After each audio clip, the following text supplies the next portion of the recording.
So this is the second part of the breast anatomy. अगर आपने first part देख लिया है तो अब आप सेकंड पार्ट को स्टार्ट करें, वरना आप पहले जो फर्स्ट पार्ट है उसको कंप्लीट करें। तो अभी हम लोग चलते हैं the blood supply of the breast. The blood supply of the breast consist of the internal thoracic artery with its perforating branches. सबसे पहले आप इनके नाम याद कर लें, फिर मैं आपको फिगर से बताता हूँ कौन कौन सी आर्टरी कौन कौन से पार्ट को सप्लाई कर रही है। उसके बाद branches of the posterior intercostal artery, lateral thoracic and lateral memory arteries. असल में ये दोनों आर्टरीज हैं, these are the branches of the axillary artery. उसके बाद हम लोगों ने ये तो इसकी कर ली आर्टीरियल सप्लाई। अब आगे चलते हैं हम लोग वीनस ड्रेनेज। वीनस ड्रेनेज कैसे होती है? अब जो सुपरफिशियल वेन्स हैं ब्रेस्ट की, वो सारी इंटरनल थोरेसिक वेन में ड्रेन कर जाती हैं, और जो डीप वेन्स हैं वो axillary and posterior intercostal when में ड्रेन कर जाती हैं। अब मैं आपको पिक्चर से दिखाता हूँ कि ब्रेस्ट की ब्लड सप्लाई क्या है। Okay, so in this picture you can clearly see the blood supply of the breast. अब यहाँ पर जो आपको ये कोस्टल कार्टिलेज के पीछे एक आर्टरी नज़र आ रही है, this is the internal thoracic artery. अब इसकी जो इंटरनल थोरेसिक आर्टरी की जो परफोरेटिंग ब्रांचेस हैं, ये इसकी अपर मीडियल क्वाड्रेंट को एंड लोअर मीडियल क्वाड्रेंट को सप्लाई कर रही हैं। So these are the perforating branches of the internal thoracic artery. अब मैंने आपको एक और आर्टरी बताई थी, that is the axillary artery. अब ये जो एक्सिलरी आर्टरी है ये नीचे आ रही है through the long lateral thoracic artery. अब ये जो लेटरल थोरेसिक आर्टरी है ये लेटरल मेमोरी ब्रांचेस दे रही है, and lateral memory branches of the lateral cutaneous branch of the posterior intercostal artery. Posterior intercostal artery अब मैंने आपको पहले बताई थी, उसकी कुछ लेटरल मेमोरी ब्रांचेस हैं, वो सप्लाई कर रही हैं to the upper lateral and lower lateral quadrant of the breast. तो ये हो गई ब्रेस्ट की आर्टीरियल सप्लाई। तो ब्रेस्ट की आर्टीरियल सप्लाई इतनी है। इसके बाद हम लोग चलते हैं इसके लिम्फेटिक ड्रेनेज की तरफ। ओके, लिम्फ नोड भी अभी हम सेम तरीके से ही पढ़ेंगे कि सबसे पहले मैं आपको इनके नाम याद करवा देता हूँ, उसके बाद हम इनको पिक्चर से देख लेंगे। तो लिम्फ नोड जो हैं ब्रेस्ट के, वो तीन मेजर कैटेगरी के लिम्फ नोड हैं। सबसे पहले लिम्फ नोड को कहा जा रहा है एक्सिलरी लिम्फ नोड्स। अब ये एक्सिलरी लिम्फ नोड्स को आगे ग्रुप्स में डिवाइड किया गया है। वो कौन कौन से हैं? Apical towards the apex, central, lateral, posterior and the anterior. ये आपने नाम याद कर लेने। अब इन लिम्फ नोड से 75% ऑफ द ब्रेस्ट को ड्रेन किया जा रहा है। उसके बाद आपने याद रखना है इंटरनल मेमोरी लिम्फ नोड। अब ये जो लिम्फ नोड है ये 20% ब्रेस्ट को जो है वो ड्रेन कर रहे हैं। अब इंटरनल मेमोरी लिम्फ नोड का एक और नाम है, that is the parasternal lymph nodes. अगर आप पैरास्टर्नल पढ़ेंगे या इंटरनल मेमोरी पढ़ेंगे, they mean the same thing. उसके बाद आ जाएगा posterior intercostal lymphatic lymph node. Posterior intercostal lymphatic lymph node जो है वो 5% of the area of the breast को ड्रेन कर रहे हैं। अच्छा, ये सारे जो लिम्फ नोड हैं ये सुप्रा क्लेविकुलर लिम्फ नोड में ड्रेन कर सकते हैं, या फिर ये सब डायफ्रागमेटिक एंड सब पेरिटोनियल लिम्फेटिक प्लेक्सिस में ड्रेन कर सकते हैं।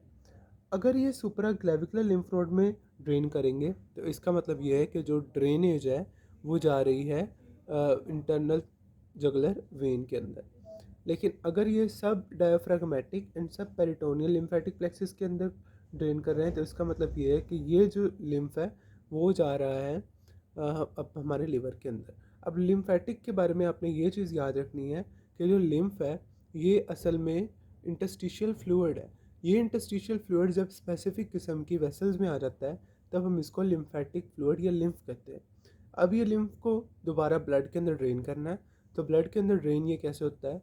ये लिम्फेटिक जो वेसल्स हैं ये थोरेसिक डक्ट के ज़रिए से वेन्स में ओपन होती हैं, और वो जो लिम्फ है वो वापस ब्लड का कंपोनेंट बन जाता है। अभी मैं आपको दिखाता हूँ lymph node from the atlas diagram. Okay जी, तो इस डायग्राम में हम लोग देख सकते हैं लिम्फ नोड। सबसे पहले जो मैंने आपको बताया था इंटरनल मेमोरी लिम्फ नोड या फिर पैरास्टर्नल लिम्फ नोड, तो ये आप स्टर्नम के बिल्कुल साथ ही उसके पैरेलल चल रहे हैं, इसलिए पैरास्टर्नल लिम्फ नोड। आगे हमने एक्सिलरी लिम्फ नोड के बारे में पढ़ा था, तो एक्सिलरी लिम्फ नोड हम लोग तरतीब से चलेंगे कौन कौन से लिम्फ नोड थे। सबसे पहले हमने पढ़ा था एपिकल एक्सिलरी या फिर सबक्लेवियन लिम्फ नोड। तो ये यहाँ पर एपिकल एक्सिलरी लिम्फ नोड है। तो ये सबक्लेवियन वेन के साथ जा रहे हैं, तो इसका मतलब ये है कि इनको सबक्लेवियन लिम्फ नोड भी कहा जा सकता है। उसके बाद सेंट्रल एक्सिलरी लिम्फ नोड, तो ये सेंट्रल एक्सिलरी लिम्फ नोड है। उसके बाद आ जाएगा lateral axillary lymph node. Humeral nodes भी इनको कहा जा सकता है क्योंकि ये ह्यूमरस बोन के साथ है। उसके बाद पोस्टीरियर एक्सिलरी या सब स्कैपुलर लिम्फ नोड, तो ये आपको पोस्टीरियर एक्सिलरी लिम्फ नोड नज़र आ रहे हैं। और लास्टली जो हमारे पास रह गया था that are the anterior axillary lymph node, तो इनको पेक्टोरल नोड्स भी कहा जाता है। तो इसके बाद हम लोग चलते हैं कि ये जो पाथवे है that is the interior mediastinal nodes. तो ये आपको जो पाथवे नज़र आ रहा है that is for the anterior mediastinal node. अब ये एरियोला के नीचे, निपल एरियोला के नीचे जो आपको एक प्लेक्सस नज़र आ रहा है, plexus of lymphatic vessels. This vessel plexus is known as the sub areolar plexus of Sappey. तो ये लिम्फेटिक का एक प्लेक्सस है लिम्फेटिक वेसल्स का, जो कि निपल एरियोला एरिया को ड्रेन कर रहा है। उसके बाद अगर हम नीचे की तरफ चलते हैं ब्रेस्ट के लोअर क्वाड्रेंट्स की तरफ, तो वहाँ पर आपको पाथवे और द अपोजिट ब्रेस्ट नज़र आ रहा है एक, तो क्योंकि ये दोनों ब्रेस्ट आपस में अपने लिम्फेटिक के ज़रिए से कम्युनिकेट करती हैं।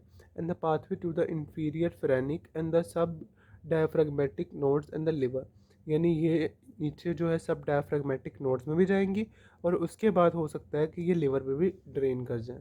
आगे मैं आपको इसके जो लिम्फेटिक पाथवे है वो बताता हूँ। ओके, अब लिम्फेटिक पाथवे के लिए मैंने ब्रेस्ट को उसी तरह से 4 क्वाड्रेंट्स में यहाँ पर डिवाइड कर दिया है। Upper medial quadrant, upper lateral quadrant, lower medial quadrant and lower lateral quadrant. अब upper medial quadrant and lower medial quadrant, इन दोनों से जो है वो हमारे पास जो है वो पेरास्टेनल लिम्फ नोड वहाँ पर जा रहा है लिम्फ। उसके बाद ये जा रहा है सुप्रा क्लेविकुलर लिम्फ नोड में। तो ये यहाँ पर आप देख सकते हैं कि यहाँ से इस तरीके से इसकी लिम्फेटिक ड्रेनेज हो रही है। तो पेरास्टेनल लिम्फ नोड और इसके बाद ये सुप्रा क्लेविकुलर लिम्फ नोड में जा रहा है।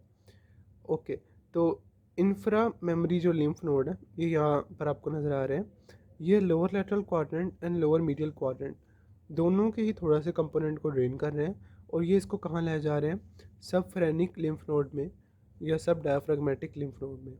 ओके, तो उसके बाद ये आपको मसल्स के कट सेक्शन भी नज़र आ रहे हैं यहाँ पर, pectoralis major muscle, pectoralis minor muscle. अब जो एक्सिलरी लिम्फ नोड है वो कैसे इसको ड्रेन कर रहे हैं, तो एक्सिलरी लिम्फ नोड या पेक्टोरल लिम्फ नोड इसके अपर लेटरल क्वाड्रेंट को मेनली जो है वो ड्रेन करते हैं। तो ये इसको लेकर जा रहे हैं to the lateral axillary lymph node, वो इसको पोस्टीरियर एक्सिलरी लिम्फ नोड में पहुंचा सकते हैं या पोस्टीरियर एक्सिलरी लिम्फ नोड इसको डायरेक्टली भी ड्रेन कर सकता है। ये इसको राइट लिम्फेटिक डक्ट में डाल देगा। अब जो राइट लिम्फेटिक डक्ट है it open directly into the internal jugular vein, तो ये इंटरनल जगुलर वेन में यहाँ पर ड्रेन कर गई। अब जो इंटरनल जगुलर वेन है ये ब्लड कहाँ से लेके आ रही है, it brings blood from the head. तो ये ब्रेन से क्योंकि लेकर आ रही है तो ये आगे जाकर इंटरनल जगुलर वेन में ड्रेन कर गई है। अब इंटरनल जगुलर वेन आगे ब्रेकियोसेफेलिक ट्रंक में ड्रेन कर जाएगी और जो ब्रेकियोसेफेलिक ट्रंक है वो हार्ट में ओपन हो जाता है। So this is how the lymphatic fluid is presented back to the blood. So this was all for the breast basic anatomy. इसके अलावा इसकी क्लिनिकल एनाटमी भी का भी एक पार्ट ज़रूर आएगा, वो भी आप ज़रूर देखिएगा। उसमें मैं आपको ब्रेस्ट कैंसर के बारे में डिटेल से बताऊंगा। Thank you so much and keep watching the new videos. Till then, अल्लाह हाफिज़।